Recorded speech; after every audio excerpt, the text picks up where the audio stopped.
The guide that we have here is the turn of Honorable Kojo Opon Nkrumah.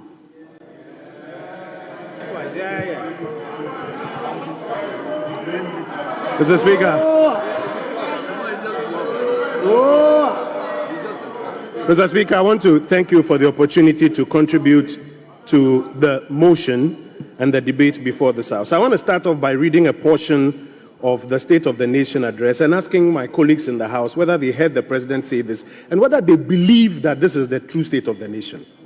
Mr. Speaker, we inherited an economy that was running a high deficit with increasingly high inflation and interest rates. It was also characterized by rapidly depreciating currency. This unstable macro environment created an unfavorable investment environment for both indigenous and foreign capital. That's why we've called the National Economic Forum as an attempt to forge a consensus for a homegrown fiscal consolidation program. Did you hear the President say this? And is this the true state of the economy? You see, this was not in the State of the Nation address. You have just exposed yourselves. It was not in the State of the Nation address. This was not in the State of the Nation address. This was President John Dramani Mahama in 2013. This was President John Dramani Mahama in 2013, lamenting about the economy he inherited from the former president. You know that former president, Professor John Evans Atta-Mills. You can check Hansard. You can check Hansard. There's a similarity between what the president did in 2013 and what he did here in the Chamber of Parliament in 2025. You know what that similarity is? Lamentations.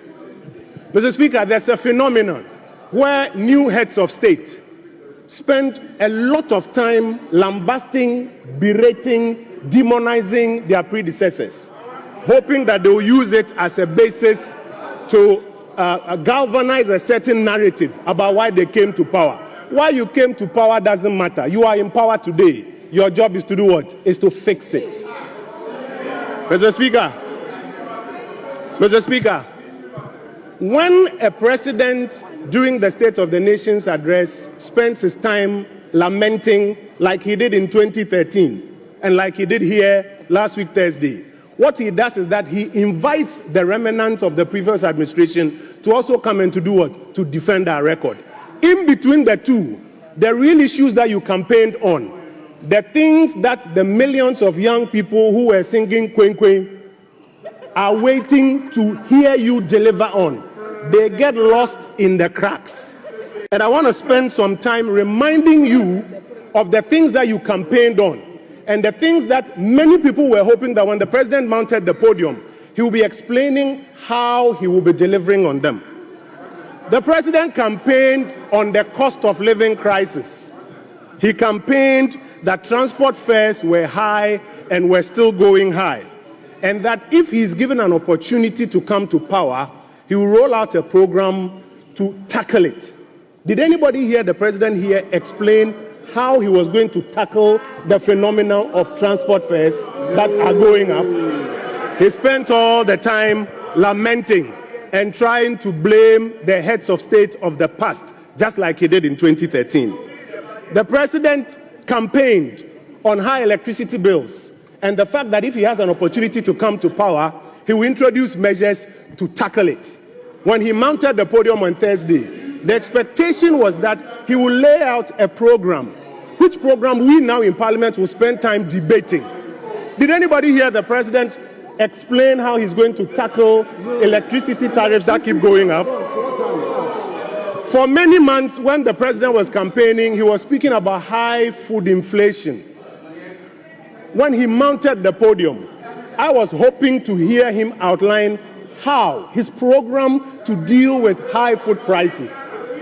I didn't hear it. I don't know if colleagues heard the president outline it here so that we could be debating it by now. In fact, In the first 2 months of the president's administration, what he has started doing is to remove some of the pillars that helped hold some parts of the economy together. It's not true that everything that went on in the last 8 years was bad. It's not true that everything that went on was good. There were pluses, there were minuses. What we have to be doing now is building on the pluses. But already the president is dismantling the pluses. Take the gold for oil program, which was introduced as a measure to help bolster our currency. It was introduced to, among other things, help reduce the forex demand that was used in importing fuel for our country. Today, the president's new administration says it's dismantled that plus. We are waiting to hear, or we're hoping to hear in the State of the Nation address, what is replacing it, so that our currency will not soon tank. What we are seeing instead is a reduction or a drawdown of our gross international reserves to support the currency, and instead the gold for oil program has been dismantled. Mr. Speaker, the president traveled the length and breadth of this country talking about unemployment. In fact, he promised the young people of this country that for those who were afraid that if he wins power, he would terminate their appointments, they should fear not. He will keep them. And that for every one of those jobs, records, for every one of those jobs, he will recruit 2 more people. He says, shocking that when the president assumed office, the first thing he did was to terminate them. Thousands of young Ghanaians who have been properly recruited into the public services, terminated. And while the president mounted the podium, we did not hear him outline a program that he's going to use to create or to expand the job creation bracket. Mr. Speaker, another thing that we were hoping to hear the president talk about was the growth of the Ghanaian economy. Yesterday, I heard my brother Atoforsen talking about the fact that yes, there had been growth, but that growth, in his opinion, had not been able to tackle poverty. Growth between 2017 and 2020, when COVID hit, was an average of 7%. Undisputed.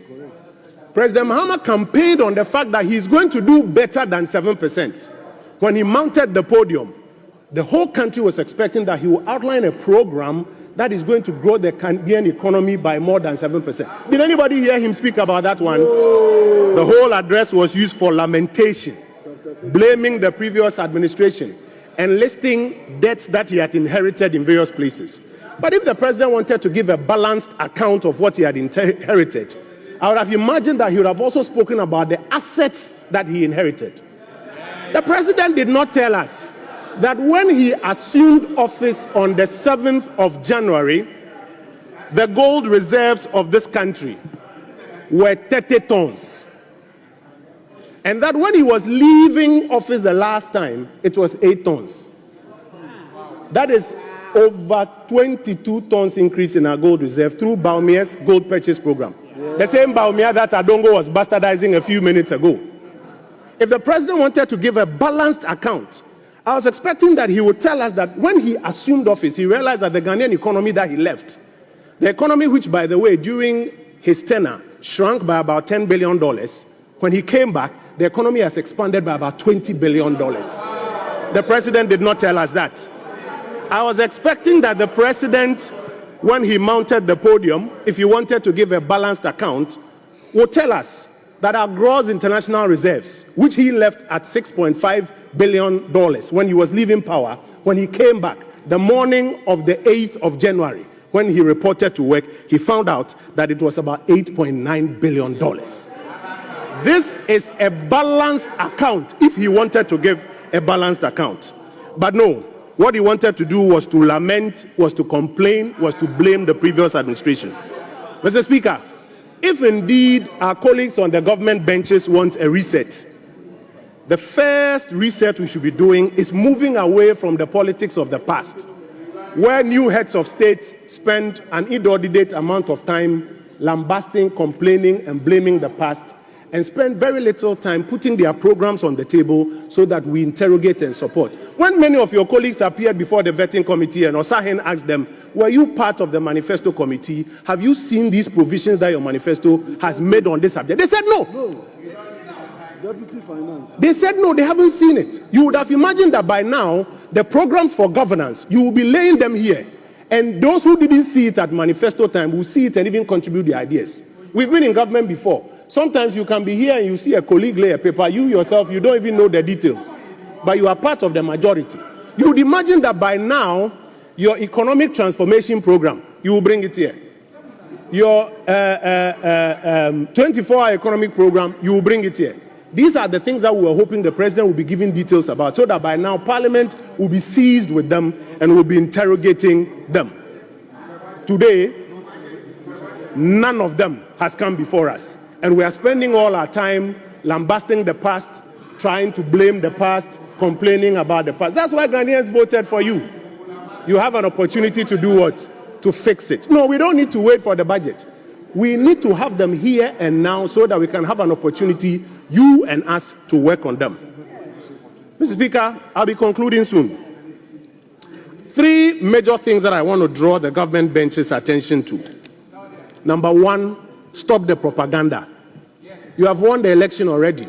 You don't need to do more propaganda. The propaganda will not create jobs. It won't put food on the tables of people. It won't put clothes on the backs of people. Rather, bring your governance programs. Till date, we don't have a single definition for the 24-hour economy program. Everybody you talk to has a different definition. Program Bako, definition bebre. Program Bako, definition bebre. Spend time doing less propaganda and more time bringing your governance programs so that Parliament can assist you and work on it. Number 2, Mr. Speaker, political parties, and this goes to all of us generally, while we do our manifestos and make promises, we should spend more time putting out the granular details of our programs so that in times like this, we'll spend less time doing the blame game of the past, blame game of the previous presidents, and more time interrogating the programs that you are going to govern with and assisting you not to even repeat the mistakes that we made. Mr. Speaker, I thank you for the opportunity to contribute to this.